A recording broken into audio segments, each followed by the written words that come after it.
10 मार्च 2025 प्रातः मुरली। ओम शांति। बाप दादा मधुबन। मीठे बच्चे, तुम्हें मनुष्य से देवता बनने की पढ़ाई पढ़नी और पढ़ानी है। सबको शांति धाम और सुख धाम का रास्ता बताना है। प्रश्न, जो सतो प्रधान पुरुषार्थी हैं उनकी निशानी क्या होगी? उत्तर, वह औरों को भी आप समान बनाएंगे। वह बहुतों का कल्याण करते रहेंगे। ज्ञान धन से झोली भरकर दान करेंगे। 21 जन्मों के लिए वर्षा लेंगे और दूसरों को भी दिलाएंगे। गीत है ओम नमो शिवाय। ओम शांति। भक्त जिसकी महिमा करते हैं, तुम उनके सम्मुख बैठे हो तो कितनी खुशी होनी चाहिए। उनको कहते हैं शिवाय नमः। तुम तो नमः नहीं करना है, तुमको नमः नहीं करना है। बाप को बच्चे याद करते हैं, नमः कभी नहीं करते। यह भी बाप है, इनसे तुमको वर्षा मिलता है। तुम नमः नहीं करते हो, याद करते हो। जीव की आत्मा याद करती है। बाप ने इस तन का लोन लिया है, वह हमको रास्ता बता रहे हैं। बाप से बेहद का वर्षा कैसे लिया जाता है तुम भी अच्छी रीति जानते हो। सतयुग है सुखधाम और जहाँ आत्माएं रहती हैं उसको कहा जाता है शांति धाम। तुम्हारी बुद्धि में है कि हम शांति धाम के वासी हैं। इस कलयुग को कहा ही जाता है दुख धाम। तुम जानते हो हम आत्माएं अब स्वर्ग में जाने के लिए मनुष्य से देवता बनने के लिए पढ़ रही हैं। यह लक्ष्मी नारायण देवताएं हैं ना। मनुष्य से देवता बनना है नई दुनिया के लिए। बाप द्वारा तुम पढ़ते हो। जितना पढ़ेंगे पढ़ाई में पुरुषार्थ कोई का तीखा होता है, कोई का ढीला होता है। सतो प्रधान पुरुषार्थी जो होते हैं वह दूसरों को भी आप समान बनाने का नंबरवार पुरुषार्थ कराते हैं। बहुतों का कल्याण करते हैं। जितना धन से झोली भरकर और दान करेंगे उतना फ़ायदा होगा। मनुष्य दान करते हैं, उसका दूसरे जन्म में अल्पकाल के लिए मिलता है। उसमें थोड़ा सुख, बाकी तो दुख ही दुख है। तुमको तो 21 जन्मों के लिए स्वर्ग के सुख मिलते हैं। कहाँ स्वर्ग के सुख, कहाँ यह दुख। बेहद के बाप द्वारा तुमको स्वर्ग में बेहद का सुख मिलता है। ईश्वर अर्थ दान पुण्य करते हैं ना, वह है इनडायरेक्ट। अभी तुम हो सम्मुख होना, अभी तुम तो सम्मुख होना। अब बाप बैठ समझाते हैं भक्ति मार्ग में ईश्वर अर्थ दान पुण्य करते हैं तो दूसरे जन्म में मिलता है। कोई अच्छा करते हैं तो अच्छा मिलता है, बुरा पाप आदि करते हैं तो उसको ऐसा मिलता है। कहाँ यहाँ कलयुग में तो पाप ही होते रहते हैं, पुण्य होता ही नहीं। करके अल्पकाल के लिए सुख मिलता है। अभी तो तुम भविष्य सतयुग में 21 जन्मों के लिए सदा सुखी बनते हो। उसका नाम ही है सुखधाम। प्रदर्शनी में भी तुम लिख सकते हो कि शांति धाम और सुख धाम का यह मार्ग है। शांति धाम और सुख धाम में जाने का सहज मार्ग है। अभी तो कलयुग है ना, कलयुग से सतयुग पतित दुनिया से पावन दुनिया में जाने का सहज रास्ता बिगर कौड़ी खर्चा तो मनुष्य समझे, क्योंकि पत्थर बुद्धि है ना। बाप बिल्कुल सहज करके समझाते हैं। इसका नाम ही है सहज राजयोग, सहज ज्ञान। बाप तुम बच्चों को कितना सेंसिबल बनाते हैं। यह लक्ष्मी नारायण सेंसिबल है ना। भल श्री कृष्ण के लिए क्या क्या लिख दिया है, वह है झूठे कलंक। श्री कृष्ण कहता है मैया मैं नहीं माखन खायो। अब इसका भी अर्थ नहीं समझते। मैं नहीं माखन खायो तो बाकी खाया किसने। बच्चों को दूध पिलाया जाता है, बच्चे माखन खाएंगे या दूध पिएंगे। यह तो दिखाया है मटकी फोड़ी आदि आदि, ऐसी कोई बातें हैं नहीं। वो तो स्वर्ग का फर्स्ट प्रिंस है। महिमा तो एक शिव बाबा की ही है, दुनिया में और किसकी महिमा है नहीं। इस समय तो सब पतित हैं, परंतु भक्ति मार्ग की भी महिमा है। भक्तमाला भी गाई जाती है ना। फीमेल्स में मीरा का नाम है, मेल्स में नारद मुख्य गाया हुआ है। तुम जानते हो, एक है भक्तमाला, दूसरी है ज्ञान की माला। भक्तमाला से रुद्रमाला के बने हैं, फिर रुद्रमाला से विष्णु की माला बनती है। रुद्रमाला है संगम युग की। यह राज तुम बच्चों की बुद्धि में है। यह बातें तुमको बाप सम्मुख बैठ समझाते हैं। सम्मुख जब बैठते हो तो तुम्हारे रोमांच खड़े हो जाने चाहिए। अहो सौभाग्य, 100% दुर्भाग्यशाली से हम सौभाग्यशाली बनते हैं। कुमारियाँ तो काम कटारी के नीचे गाई गई नहीं है। बाप कहते हैं वह है काम कटारी, ज्ञान को भी कटारी कहते हैं। बाप ने कहा है ज्ञान के अस्त्र शस्त्र, तो उन्होंने फिर देवियों को स्थूल अस्त्र शस्त्र दे दिए हैं। वह तो है हिंसक चीज़ें। मनुष्य को यह पता नहीं है कि सुदर्शन चक्र क्या है। शास्त्रों में श्री कृष्ण को भी सुदर्शन चक्र दे हिंसा दिखा दी है। वास्तव में है ज्ञान की बात। तुम अभी सुदर्शन चक्रधारी बने हो, उन्होंने फिर हिंसा की बात दिखा दी है।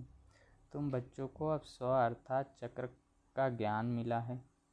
तुमको बाबा कहते हैं ब्रह्मा मुख वंशावली ब्राह्मण कुलभूषण। सुदर्शन चक्रधारी, इनका अर्थ भी अभी तुम समझते हो। तुम्हारे में सारे 84 जन्मों का और सृष्टि चक्र का ज्ञान है। पहले सतयुग में एक सूर्यवंशी धर्म है, फिर चंद्रवंशी, दोनों को मिलाकर स्वर्ग कहा जाता है। यह बातें तुम्हारे में भी नंबरवार सबकी बुद्धि में है। जैसे तुमको बाबा ने पढ़ाया है, तुम पढ़कर होशियार हुए हो, अब तुमको फिर औरों का कल्याण करना है, सुदर्शन चक्रधारी बनना है। जब तक ब्रह्मा मुख वंशावली नहीं बने तो शिव बाबा से वर्षा कैसे लेंगे।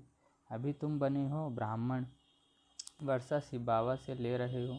यह भूलना नहीं चाहिए, पॉइंट नोट करनी चाहिए। यह सीढ़ी है 84 जन्मों की। सीढ़ी उतरने में तो सहज होती है, जब सीढ़ी चढ़ते हैं तो कमर को हाथ दे कैसे चढ़ते हैं, परंतु लिफ्ट भी है। अभी बाबा आते ही हैं तुमको लिफ्ट देने। सेकंड में चढ़ती कला होती है। अब तुम बच्चों को तो खुशी होनी चाहिए कि हमारी चढ़ती कला है, मोस्ट वेलवेट बाबा मिला है। उन जैसी प्यारी चीज़ कोई होती नहीं। साधु संत आदि जो भी हैं सब उस एक माशूक को याद करते हैं, सभी उनके आशिक हैं, परंतु वह कौन है यह कुछ भी समझते नहीं है, सिर्फ सर्वव्यापी कह देते हैं। तुम अभी जानते हो कि शिव बाबा हमको इन द्वारा पढ़ाते हैं। शिव बाबा को अपना शरीर तो है नहीं, वह है परमात्मा। परम आत्मा माना परमात्मा, जिनका नाम है शिव। बाकी सब आत्माओं के शरीर पर नाम अलग अलग पड़ते हैं, एक ही परम आत्मा है जिसका नाम शिव है। फिर मनुष्य ने अनेक नाम रख दिए हैं, भिन्न भिन्न मंदिर बनाए हैं। अभी तुम अर्थ समझते हो। बॉम्बे में बाबूरी नाथ का मंदिर है। इस समय तुमको कांटों से फूल बनाते हैं। विश्व के मालिक बनते हो तो पहली बात मुख्य यह है कि हम आत्माओं का बाप एक है, उनसे ही भारतवासियों को वर्षा मिलता है। भारत के यह लक्ष्मी नारायण मालिक है ना, चीन के तो नहीं है ना। चीन के होते तो शक्ल ही और होती। या है ही भारत के, पहले पहले गोरे फिर सांवरे बनते हैं। आत्मा में ही खाद पड़ती है, सांवरी बनती है। मिसाल सारा इनके ऊपर है। भ्रमरी कीड़े को चेंज कर आप समान बनाती है। सन्यासी क्या चेंज करते हैं, सफ़ेद कपड़े वालों को गेरू कपड़े पहनाकर माथा मुड़ा देते हैं। तुम तो यह ज्ञान लेते हो, ऐसे लक्ष्मी नारायण जैसे शोभनिक बन जाएंगे। अभी तो प्रकृति भी तमो प्रधान है, तो यह धरती भी तमो प्रधान है, नुकसान कारक है। आप आसमान में तूफान लगते हैं, कितना नुकसान करते हैं, उपद्रव होते रहते हैं। अभी इस दुनिया में है परम दुख, वहाँ फिर परम सुख होगा। बाप परम दुख से परम सुख में ले जाते हैं। इनका विनाश होता है, फिर सब सतो प्रधान बन जाता है। अभी तुम पुरुषार्थ कर जितना बाप से वर्षा लेना है उतना ले लो, नहीं तो पिछाड़ी में पश्चाताप करना पड़ेगा। बाबा आया परंतु हमने कुछ नहीं लिया। यह लिखा हुआ है, भंभोर को आग लगी है, तब कुंभकर्ण की नींद से जागते हैं, फिर हाय हाय कर मर जाते हैं। हाय हाय के बाद फिर जय जयकार होगी। कलयुग में हाय हाय है ना, एक दो को मारते रहते हैं, बहुत ढेर के ढेर मरेंगे। कलयुग के बाद फिर सतयुग जरूर होगा। बीच में यह है संगम युग, इसको पुरुषोत्तम युग कहा जाता है। बाप तमो प्रधान से सतो प्रधान बनने की युक्ति अच्छी बताते हैं। सिर्फ कहते हैं मुझे याद करो और कुछ भी नहीं करना है। अभी तुम बच्चों को माथा आदि भी नहीं टेकना है। बाबा को कोई हाथ जोड़ते हैं तो बाबा कहते ना तो तुम आत्मा को हाथ है ना बाप को, फिर हाथ किसको जोड़ते हो। कलयुगी भक्ति मार्ग का एक भी चिन्ह नहीं होना चाहिए। हे आत्मा, तुम हाथ क्यों जोड़ती हो। सिर्फ मुझ बाप को याद करो। याद का मतलब कोई हाथ जोड़ना नहीं है। मनुष्य तो सूर्य को भी हाथ जोड़ेंगे, कोई महात्मा को भी हाथ जोड़ेंगे, तुमको हाथ जोड़ना नहीं है। या तो मेरा लोन लिया हुआ तन है, परंतु कोई हाथ जोड़ते हैं तो रिटर्न में जोड़ना पड़ता है। तुमको तो यह समझना है कि हम आत्मा हैं, हमको इस बंधन से छूटकर अब वापस घर जाना है। इनसे तो जैसे नफरत आती है, इस पुराने शरीर को छोड़ देना है जैसे सर्प का मिसाल है। भ्रमरी में भी कितना अक्ल है जो कीड़े को भ्रमरी बना देती है। तुम बच्चे भी जो विषय सागर में गोते खा रहे हैं, उनको उससे निकाल क्षीर सागर में ले जाते हो।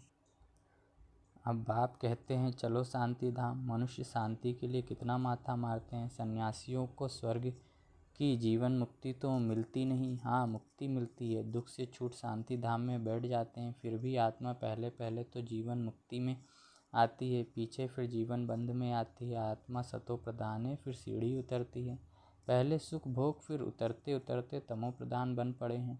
अब फिर सबको वापस ले जाने के लिए बाप आए हैं। बाप कहते हैं मुझे याद करो तो तुम पावन बन जाएंगे। बाप ने समझाया है जिस समय मनुष्य शरीर छोड़ते हैं तो उस समय बड़ी तकलीफ भोगते हैं, क्योंकि सजाएं भोगनी पड़ती हैं। जैसे काशी कलवट खाते हैं, क्योंकि सुना है शिव पर बलि चढ़ने से मुक्ति मिल जाती है। तुम अभी बलि चढ़ते हो ना, तो भक्ति मार्ग में भी फिर वह बातें चलती हैं, तो शिव पर जाकर बलि चढ़ते हैं। अब बाप समझाते हैं वापस तो कोई जा नहीं सकते। हाँ, इतना बलिहार जाते हैं तो पाप कट जाते हैं, फिर हिसाब किताब नए सिरे शुरू होता है। तुम इस सृष्टि चक्र को जान गए हो, इस समय सबकी उतरती कला है। बाप कहते हैं मैं आकर सर्व की सद्गति करता हूँ, सबको घर ले जाता हूँ, पतितों को तो साथ नहीं ले जाऊँगा। इसलिए अब पवित्र बनो तो तुम्हारी ज्योति जग जाएगी। शादी के टाइम स्त्री के माथे पर मटकी में ज्योत जगाते हैं। यह रस्म भी यहाँ भारत में ही है। स्त्री के माथे पर मटकी में ज्योत जगाते हैं, पति के ऊपर नहीं जगाते, क्योंकि पति के लिए तो ईश्वर कहते हैं। ईश्वर पर फिर ज्योत कैसे जगाएंगे। तो बाप समझाते हैं मेरी तो ज्योत जगी हुई है, मैं तुम्हारी ज्योत जगाता हूँ। बाप को समा भी कहते हैं। ब्रह्म समाजी फिर ज्योति को मानते हैं। सदैव ज्योत जगी रहती है, उनको ही याद करते हैं, उनको ही भगवान समझते हैं। दूसरे फिर समझते हैं छोटी ज्योति आत्मा, बड़ी ज्योति परमात्मा में समा जाएगी। अनेक मतें हैं। बाप कहते हैं तुम्हारा धर्म तो अथाह सुख देने वाला है। तुम स्वर्ग में बहुत सुख देखते हो, नई दुनिया में तुम देवता बनते हो। तुम्हारी पढ़ाई है ही भविष्य नई दुनिया के लिए, और सब पढ़ाइयाँ यहाँ के लिए होती हैं। यहाँ तुमको पढ़कर भविष्य में पद पाना है। गीता में भी बरोबर राजयोग सिखलाया है। फिर पिछाड़ी में लड़ाई लगी, कुछ भी नहीं रहा, पांडवों के साथ कुत्ता दिखाते हैं। अब बाप कहते हैं मैं तुमको गॉड गॉडेस बनाता हूँ। यहाँ तो अनेक प्रकार के दुख देने वाले मनुष्य हैं, काम कटारी चलाए कितना दुखी बनाते हैं। तो अब तुम बच्चों को यह सुखी रहनी या खुशी रहनी चाहिए कि बेहद का बाप ज्ञान का सागर हमको पढ़ा रहे हैं। मोस्ट बिलवेड मासूक हैं, हम आशिक उनको आधा कल्प याद करते हैं। तुम याद करते आए हो। अब बाप कहते हैं मैं आया हूँ, तुम मेरी मत पर चलो। अपने को आत्मा समझ मुझ बाप को याद करो। दूसरा ना कोई, सिवाय मेरी याद के तुम्हारे पाप भस्म नहीं होंगे। हर बात में सर्जन से राय पूछते रहो। बाबा राय देते हैं ऐसे ऐसे तोड़ निभाओ। अगर राय पर चलेंगे तो कदम कदम पर पदम मिलेंगे। राय ली तो रिस्पॉन्सिबिलिटी छूटी। अच्छा, मीठे मीठे सिकलधे बच्चों प्रति माता पिता बाप दादा का याद प्यार और गुड मॉर्निंग। रूहानी बाप की रूहानी बच्चों को नमस्ते। मुझ रूहानी बच्चे की रूहानी माता पिता मम्मा बाबा बाप दादा को याद प्यार गुड मॉर्निंग और नमस्ते। शुक्रिया बाबा, शुक्रिया आपका पद्मा पदम गुणा, शुक्रिया। धारणा के लिए मुख्य सार। पहला है बेहद के बाप से बेहद सुख का वर्षा लेने के लिए डायरेक्ट ईश्वर अर्थ दान पुण्य करना है। ज्ञान धन से झोली भरकर सबको देना है। दूसरा है इस पुरुषोत्तम युग में स्वयं को सर्व बंधनों से मुक्त कर जीवन मुक्त बनना है। भ्रमरी की तरह भूं भूं कर आप समान बनाने की सेवा करनी है। वरदानें सर्व प्राप्तियों के अनुभव द्वारा पावरफुल बनने वाले सदा सफलता मूर्त भव। जो सर्व प्राप्तियों के अनुभवी मूर्त हैं वही पावरफुल हैं। ऐसी पावरफुल सर्व प्राप्तियों की अनुभवी आत्माएं ही सफलता मूर्त बन सकती हैं, क्योंकि अभी सर्व आत्माएं ढूंढेंगी कि सुख शांति के मास्टर दाता कहाँ हैं। तो जब आपके पास सर्व शक्तियों का स्टॉक होगा तब तो सबको संतुष्ट कर सकेंगे। जैसे विदेश में एक ही स्टोर से सब चीज़ें मिल जाती हैं, ऐसे आपको भी बनना है। ऐसे नहीं सहन शक्ति हो सामना करने की नहीं, सर्व शक्तियों का स्टॉक चाहिए, तब सफलता मूर्त बन सकेंगे। स्लोगन: मर्यादाएं ही ब्राह्मण जीवन के कदम है, कदम पर कदम रखना माना मंजिल के समीप पहुंचना। अच्छा, ओम शांति।